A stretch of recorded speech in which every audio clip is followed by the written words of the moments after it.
পরের ঘরের সাবরে চিরন্তন হওয়ার জন্য আশা করে বসে রইলে। আগা আপনি মৌত সে কুই বসর দিখি সামা সো বরস কা হে ফুল কা খবর নেহি। ও মানুষে, তোমার জিন্দেগানির একটা মিনিটের কোনো ভরসা নেই। এখানে যে বসছেন, এখান থেকে উইটা যাইতে পারবেন এতটুকু কথা কেউ বলতে পারে? শিওরলিডি দিয়া বলতে পারবো যে আমি এখান থেকে উইটা যাইতে পারবো, এর আগে আমার মরণ হইবে না, এমন কথা কেউ বলতে পারবে না। আমাদের জিন্দেগানির একটা মিনিটের কোনো ভরসা নেই। শাইর বলেন, যেই জিন্দেগানির একটা মিনিটের কোনো ভরসা নেই, এই জিন্দেগানির জন্য শত শত বৎসরের অর্থনৈতিক চিন্তা তুমি করলে, অথচ তোমার সামনে একটা ফুলসেরাতের ব্রিজ রয়েছে, এই ব্রিজ পাড়ি দিতে লাগবে বহুদিন। কেউ বলেন 30,000, কেউ বলেন 15,000। উঠতে লাগবে 10,000, উঠার পরে আরো 10,000, নামতে লাগবে আরো 10,000। আগা আপনি মৌত সে কুই বসর নিকি সামা সো বরস কা হে ফুল কা খবর নিকি। সেই কথা সাইরে বলেন, আমি তোমার দুনিয়ার জিন্দেগানির একটা মিনিটের কোনো ভরসা নাই। এমন জিন্দেগানিতে তুমি শত শত বৎসরের অর্থনৈতিক চিন্তা করলে রে, কিন্তু তোমার সামনে ফুলসেরাতের একটা ব্রিজ রয়েছে, 30,000 বৎসরের রাস্তা। এই ব্রিজটা পারি না দিলেই দুদকে যাইতে হবে। এই ব্রিজের নিচেই দুদক রাখা হয়েছে। সেই ব্রিজ কেমনে পারি দিবে তার চিন্তা কেন তুমি করো না? মরতে হবে, মরণ থেকে কেউ বাঁচতে পারবে না। নাকি শুধু কালামিয়া মারা যায় আর সুন্দরী মারা যায় না? গরিব মানুষ মারা যায়, ধনী মানুষ মারা যায় না, রিক্সা ড্রাইভার মারা যায়, আর বিমানের পাইলট মরে না, এমন কিছু আছে? না না, এমন কিছু নাই। না কালে কো চাহে না ঘুডি কো চাহে, পিয়া জিসকো চাহে সুহাগন বকি। হে বিশ্ববাসী মানুষ জাতি, মরণ কোন ব্যবধান করতে জানে না। যেমন ভাবে কালামিয়া মরতে হয়, তেমন ভাবে বিশ্ব সুন্দরী গো তোমাকেও মরতে হইব। যেমন ভাবে গরিব মানুষ মরে রে, কুরের ঘরে তাকনেওয়ালা আসনের ঘর বানিয়ে থাকে, এই বেলা যেমন মারা যাইতে হইব। অট্টালিকার মালিক রে, তোমাকেও মারা যাইতে হইব। যেমন ভাবে রিক্সার ড্রাইভার মরে রে, তেমন ভাবে বিমানের পাইলট রে তোরও মারা যাইতে হইব। যেমন ভাবে প্রজা মরে রে, তেমন ভাবে রাজার দল তোমাকেও মরতে হইব। मौत को समझा है गाफिल इख्तिताम जिंदगी, दर हकीकत मौत है सुबह हयाते जिंदगी। जिंदगी मकसूद बखरे बंदगी, जिंदगी बे बंदगी शर्मंदगी। आमिया তুমি মনে করেছো মারা গেলে তোমার জীবন শেষ হয়ে গেল? না রে না, মরলে তোমার জীবন শেষ হইল না, মারা গেলে মাত্র তোমার জীবন শুরু করা হইল। সুতরাং জিন্দেগি বড় যদি বন্দিগি করতে পারো তাইলে তুমি কামিয়াব, আর নাইলে তুমি হইবে অপদস্থ।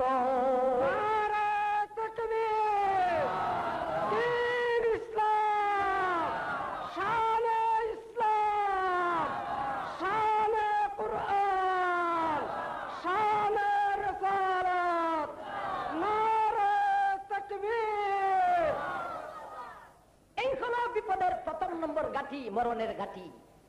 কারোর জন্য আজরাইলের কিরিচ, কারোর জন্য বেহেশতি রাইহান নামক ফুল। এই দুইটা লোককে, এই দুই জাতীয় লোককে নিয়ে সামনের দিকে বাড়তে থাকেন।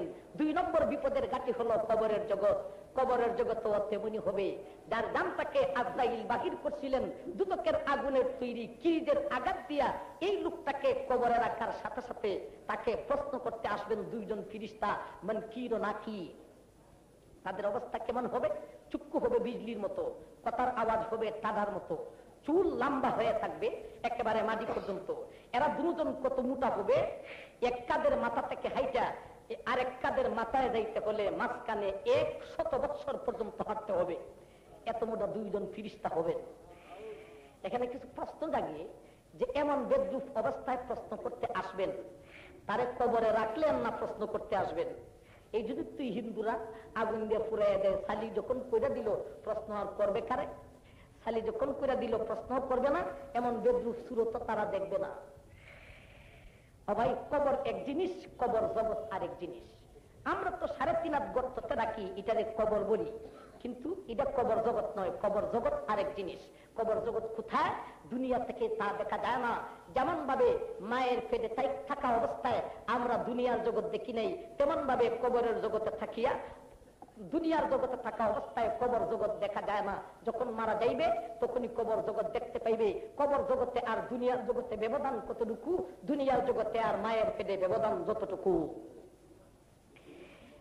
এই কবরের জগতে ছায়া গর্ত খুঁজে রাখেন, যেমন ভাবে যাইতে হইব, আগুন দিয়ে পড়ে ফালি কইরা দিলেও যাইতে হবে, তেমন ভাবে পানিতে ডুবাইয়া দিলেও যাইতে হবে। অ্যাক্সিডেন্টে একেবারে গুড়া গুড়া যদি হয়ে যায় তাও কবর জগতে যাইতে হবে। এই জগৎ থেকে বাঁচার কোনো উপায় নেই, কবর জগতে যাইতেই হবে। এই কথা আরেক শাইরে আলোচনা করছিলেন। মাউতু কাসিন কুল্লু নাফসিন সাদিবু কবরু বাইতিন কুল্লু নাসিন দাখিলু।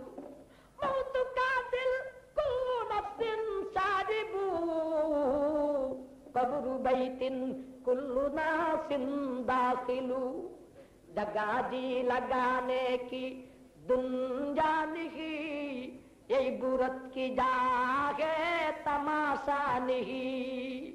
হে বিশ্ববাসী মানুষ জাতি, জগতে এমন কোন প্রাণী নাই রে যেই প্রাণীর মরণ হবে না।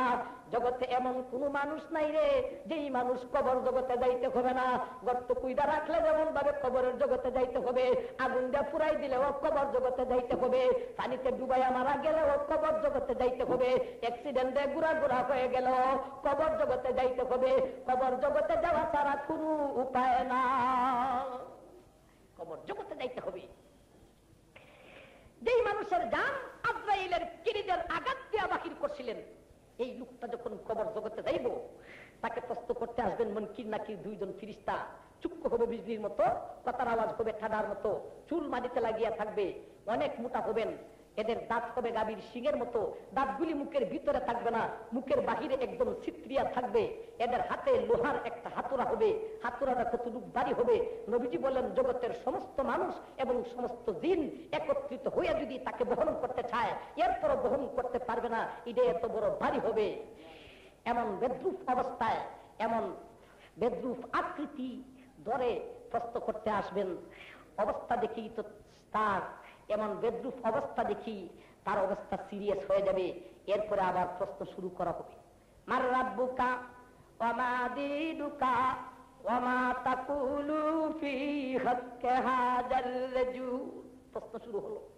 এই প্রশ্নের উত্তর একটাও দিতে পারবে না, শুধু তার জবান দিয়ে বাহির হবে হা হা লা আদিদি, হা হা লা আদিদি, হা হা লা আদিদি, হা হা লা আদিদি।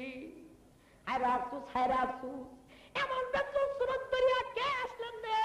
কে এমন প্রশ্ন করতেছে রে? প্রশ্ন তো বুঝি না, উত্তর দিতে পারি না, সারা জীবন কেন খুদার বিধান মানলাম না, নামাজ কেন পড়লাম না, আফসোস করতেই থাকবে, কিন্তু সেই আফসোসের কোনো ফলাফল হইত না। যে কিরিজের কথা শুনছিলেন, এমন কিরিজ দিয়ে আঘাত করা শুরু হয়ে যাবে। বাংলার মানুষ এরা বড় বুদ্ধিমান মানুষ, এরা নিয়ে এমন কোন মনে মনে প্রশ্ন করে যে লোহার হাতুড়া এত বড় ভারী হবে, জগতের সমস্ত মানুষ সমস্ত জিন একত্রিত হয়েও তাকে বহন করতে পারবে না। এত বড় লোহার হাতুড়া উঠাইয়া একটা বাড়ি মেরে দিলে দিয়ে জায়গা চেপটা করে নিব, একেবারে গুড়া গুড়া হয়ে যাব, আমার আর অস্তিত্বই থাকতো না। তাইলে একটা আঘাত নাই, আমি খাইয়েই পালাইব। একটা আঘাত থেকে বাঁচার জন্য এত বছর রোজা রাখতাম, এত বছর নামাজ পড়তাম, ওয়াজ শুনতাম, তফসির শুনতাম, পর্দা করতাম, কয় এগুলির কোনো দরকার নাই, দুনিয়া মস্ত বড় খাওয়া দাওয়া ফুর্তি করো, একটা বাড়ি খাইয়া জায়গা চেপটা হয়ে যাবে। আল্লাহ এক আয়াতের অংশে বলেন, লা ইয়ামুতু ফিহা ওয়া লা ইয়াহইয়া। হে বিশ্ববাসী মানুষ জাতি, তোমার সারা জিন্দেগানিতে, তোমার জীবন জীবন যাত্রা পথে একবারই মরণ আসে রে, দ্বিতীয়বারে মরণ আসবে না।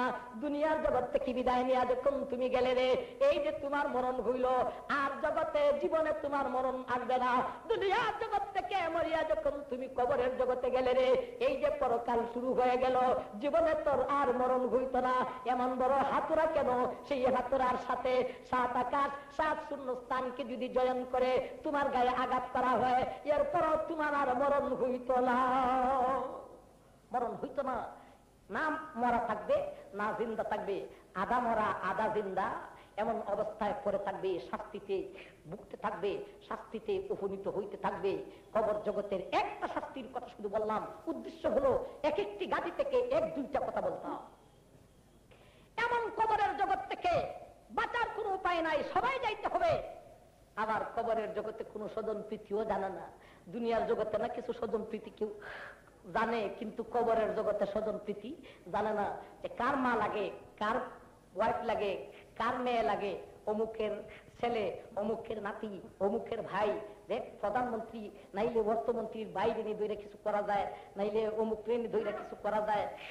এই স্বজন প্রীতি দুনিয়ার জগতে যেইভাবে চলে, কবরের জগতে সেই জাতের স্বজন প্রীতি চলে না। জয়ীফ রাওয়ায়াত নসিহতের জন্য আলোচনা করা যায়। খাতুনে জান্নাত, নবীজির কলিজার টুকরা মা ফাতিমা রাদিয়াল্লাহু তাআলা আনহা, তিনি যখন দুনিয়ার জগৎ থেকে বিদায় নিলেন, ওনার লাশকে কবরে এখনো রাখা হয়নি। একজনে কবরের পাশে যেয়ে বলেন, কবর আজকে যাকে রাখবো উনি কে জানোনি? তুমি দুনিয়ার জগৎ থেকে বহুজনকে নিলে এবং বহু শাস্তি দিলে, আজকে যাকে রাখবো ওনাকে তুমি কষ্ট দিও না। জানো উনি কে?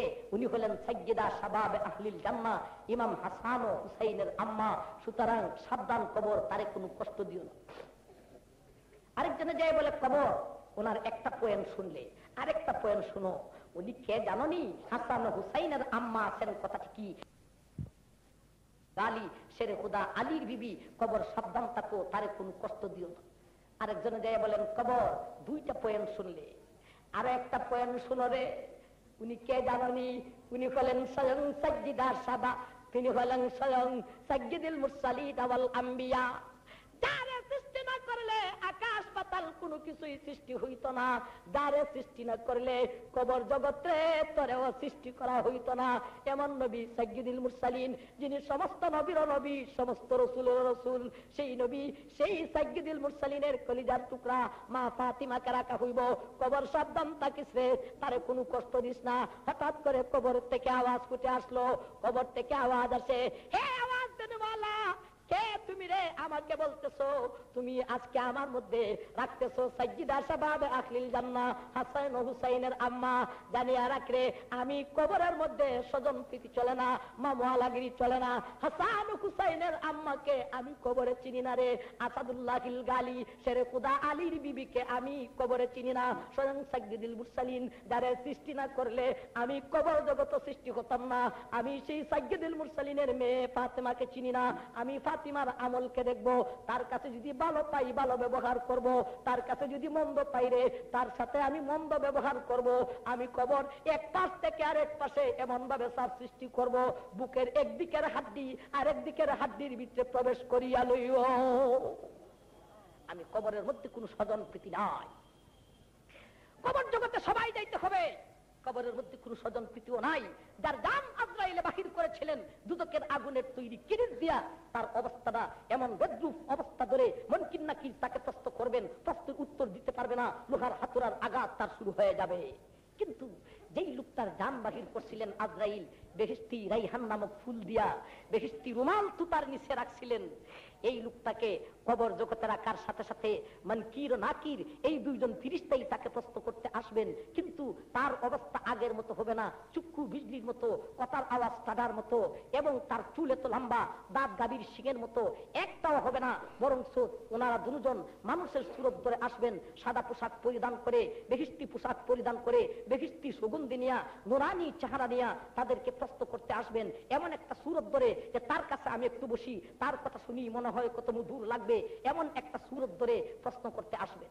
আর রাব্বুকা ওয়া মা দীনুকা ওয়া মা তাকুলু ফি হাক্কি হাযার রাজুল, আমি তোমার প্রভুকে, তোমার ধর্মকে, তোমার নবীকে, ও ভাইয়ারে, মিরপুরের মানুষ, বাংলাদেশের মানুষ, এরা আরবি ভাষা জানে না। আরবি ভাষার প্রশ্নের উত্তর এরা কেমনে দিব? আরবি ভাষার প্রশ্ন কেমনে বুঝবো? সেই উত্তর কেমন করে বুঝবো? আমার ভাইয়ারে, এই লোকে যদিও বাংলাদেশের হয়ে থাকে, যদিও মিরপুর এলাকার হয়ে থাকে, যে কোনো দেশেরই হোক না কেন, সঙ্গে সঙ্গে তার জবান দিয়া আরবি ভাষার প্রশ্ন, আরবিতে উত্তর গেট আর গেট বাহির হইতে থাকবো। অনিচ্ছাকৃত ভাবে বেলা এখতিয়ার প্রশ্ন শেষ, প্রশ্ন